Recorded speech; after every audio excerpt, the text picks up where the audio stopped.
ഈദ് മുബാറക് എല്ലാവർക്കും.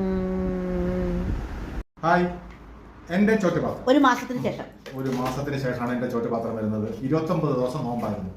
അപ്പം അതുകൊണ്ട് ഇന്ന് നോമ്പ് കഴിഞ്ഞ് പെരുന്നാളാണ്. ഇന്ന് ആദ്യത്തെ ചോറ്റുപാത്രം. ഇന്നെൻ്റെ അല്ല കാക്കച്ചിയുടെ ചൊറ്റും ഇല പെരുന്നാളായിട്ട് നമ്മൾ വിളമ്പുകയാണ്. ചമ്മന്തി, നമ്മുടെ സ്പെഷ്യൽ ഇഞ്ചി മുന്തിരി അച്ചാർ, നമ്മുടെ ബീഫ് മന്തി, പിന്നെന്താണ് നമ്മളുടെ സവോള, പിന്നെ ഒരു ഇച്ചിരി തൈര്. മയോണൈസ് ഒന്നും കഴിച്ചുകൂടാട്ടെ, അതൊക്കെ ശരീരത്തിന് ദോഷമാണ്. കഴിക്കട്ടെ.